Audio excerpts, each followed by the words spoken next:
Morning guys, here for the 10 o'clock demo. Right. Look at this beauty.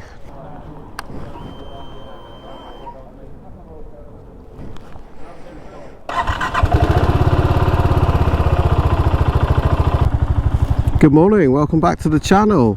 So today I'm here at Bridge Motorcycles on the BSA test day for the Goldstar 650. So I've just hopped on board this new classic. I'm going to take it for a spin.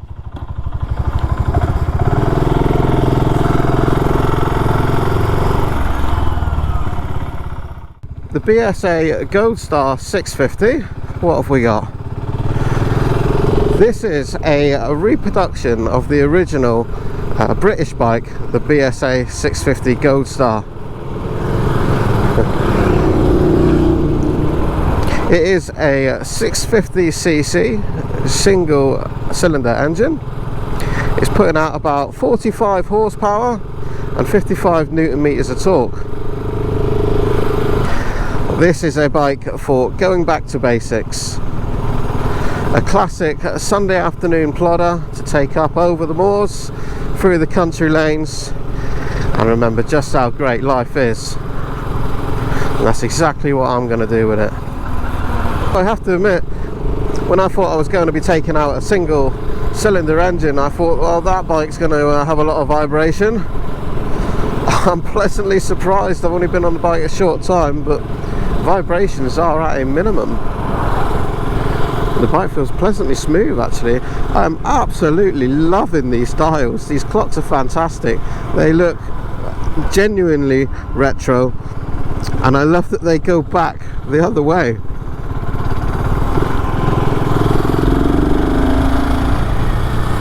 How cool is that?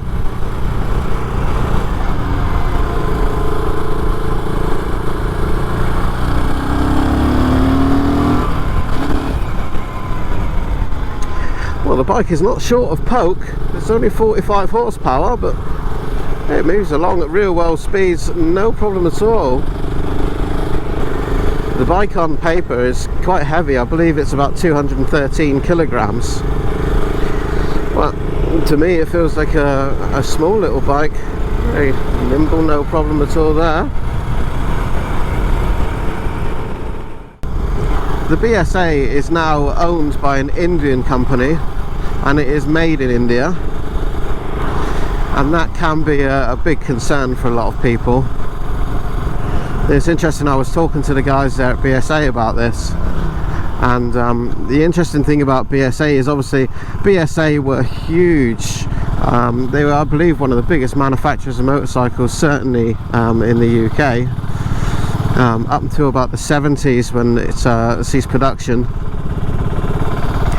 And the reason that happened is because BSA were doing fantastically well, and the Japanese brands started to come along, and BSA were a little bit complacent, I think, and they didn't keep up with the modern market, and they got left behind. Now at the time everybody thought, oh, these Japanese bikes, they're no good, buy a British bike. But look at it now. So it'll be interesting to see how all these Indian bikes and the Chinese brands come along over the next 10-15 years, when they start putting out, you know, bikes of equal measure at half the price. That's going to have an effect in the market, isn't it? So Sunday afternoon bimble through the lanes. This is what this bike was made for. Now I have noticed that these roads they are quite bumpy along here, and the suspension feels quite plush, to be honest. It's handling these roads very well.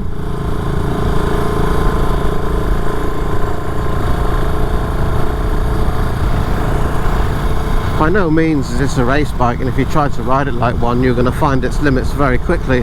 That's not what this bike is. It's not what it's designed for.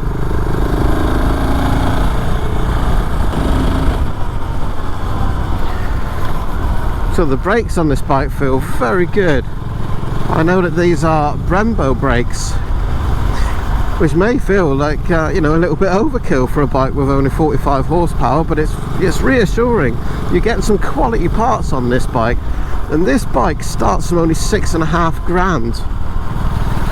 Now that puts it as a main competitor for Royal Enfield, the Interceptor, which has done incredibly well. Those bikes are selling like hotcakes over here in the UK, and of course in India they're they're massive, Royal Enfield. And this BSA is very similar. I mean, obviously the main difference is that this is a single cylinder bike, 650, and the Royal Enfield Interceptor is a twin.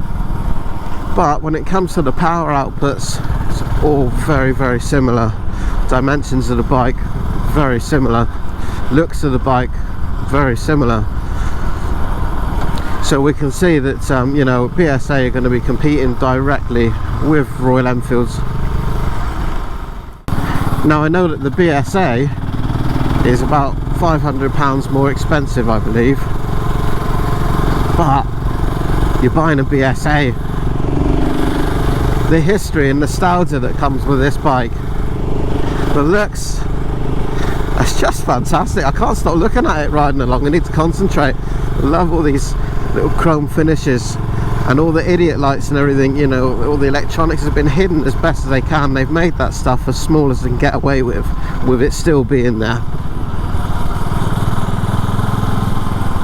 Definitely gives you that feel of being on an older bike, that experience. It's great. There'll be a lot of older riders that probably remember riding the original BSAs. I remember my own grandfather telling me about him getting his BSA Gold Star and how amazingly chuffed he was with it. That was the bike to have. If you had a Gold Star, you were you were the lad.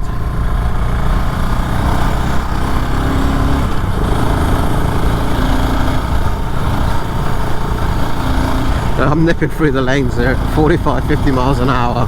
I'm having a blast, it's great. You don't need 200 horsepower to put a smile on your face.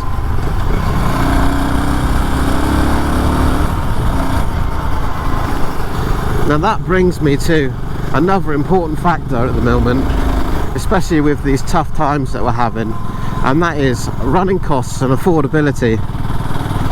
Now you're buying a brand new motorcycle here at about £6,500, depending on which colour option you have, and it's a 650.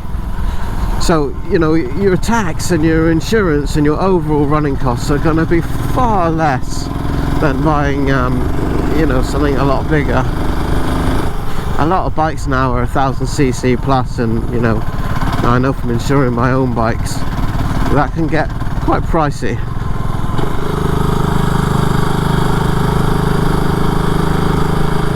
The other thing that I really love about smaller bikes, lesser powered bikes, is that you actually get to ride them.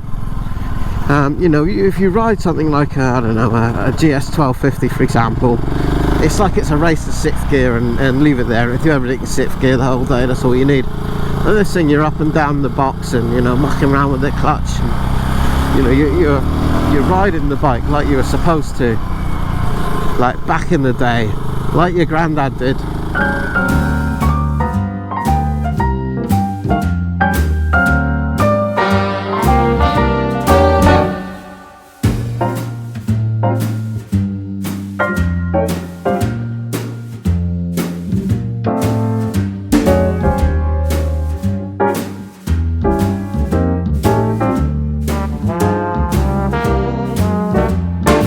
BSA 650, it's the granddad bike.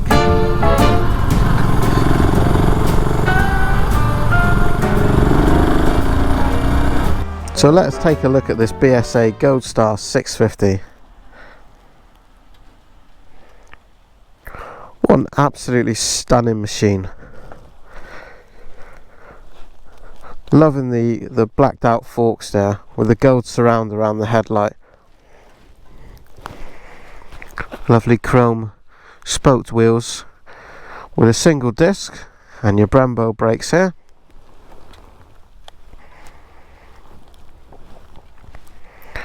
There's that beautiful single 650 engine.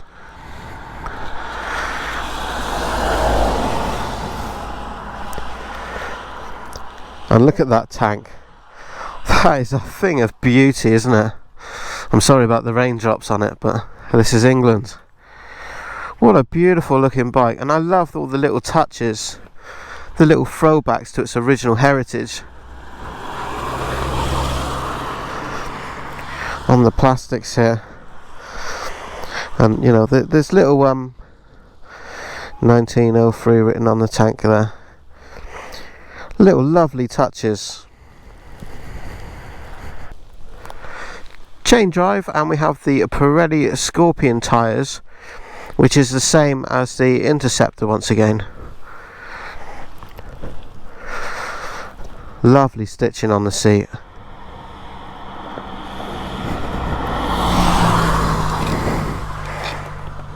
And another Brembo up back with a smaller disc.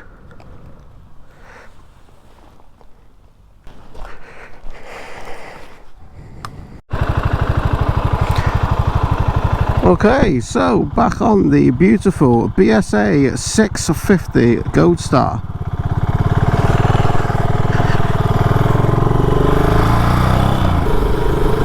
So something that really impresses me on this bike is just how smooth it is. 30, 40, 50 miles an hour, dead smooth. It's only a 5-speed gearbox on this one, and that's probably all you need. Nobody's really buying this bike to do motorway mile munching. So you can really tell with the design of this bike that, you know, a lot of thought have gone into how this bike looks and feels. You know, it genuinely feels like a retro bike. I love this the stripe down through the middle of the tank. I love the little finishes. So on the tank cap here we got 1903 established on there with the rifle symbol. I love this silver finish around all of the black dials. I think that looks great.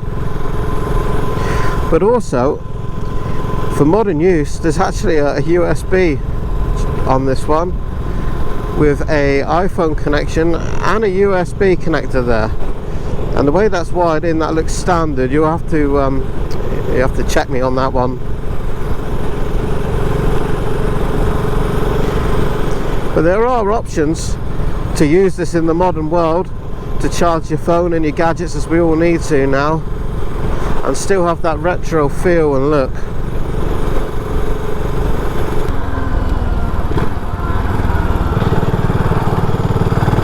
So we have no fancy gizmos on this bike, and I don't think you really need it. There is also no wind protection on this bike as per the style, so I'm going to try just a short bit here of a main road and, you know, see how doable that is should you need to.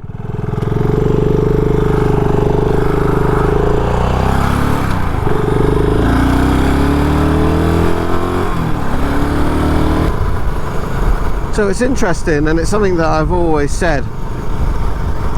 The type of bike that you're riding dictates how you ride it. So when you get on a fast bike with oodles of power and, you know, 150 horsepower, you tend to ride that bike much faster. But when you get on something like this with a, you know, a lesser top speed, lesser power, it's only 45 horsepower on this, I'm still not wringing its neck, you know, trying to get more and more speed and power out of it.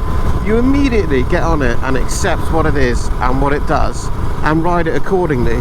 And so for that reason, having 45 horsepower to me is not a problem, because you're not taking a bike with 45 horsepower to the racetrack, are you?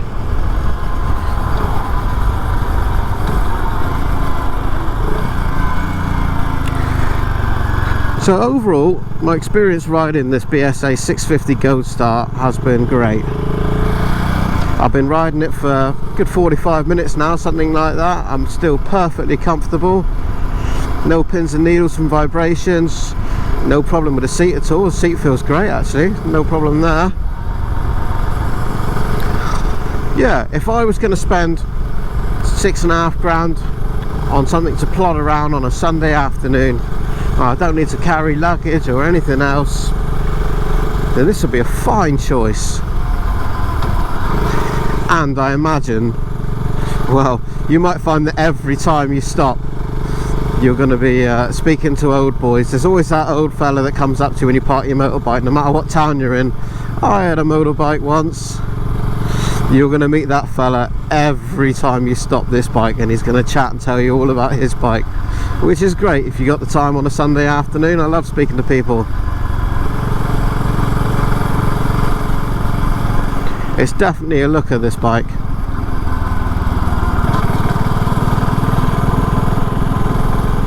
Even the little tiny indicators here, it all just looks very good. Not much to moan about at all.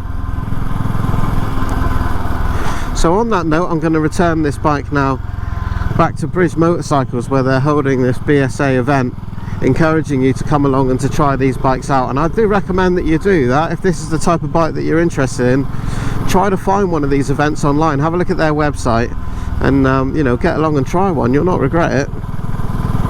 So special thanks to Bridge Motorcycles for putting on the event, and of course to BSA as well, hosting the event and bringing their bikes along for us to try.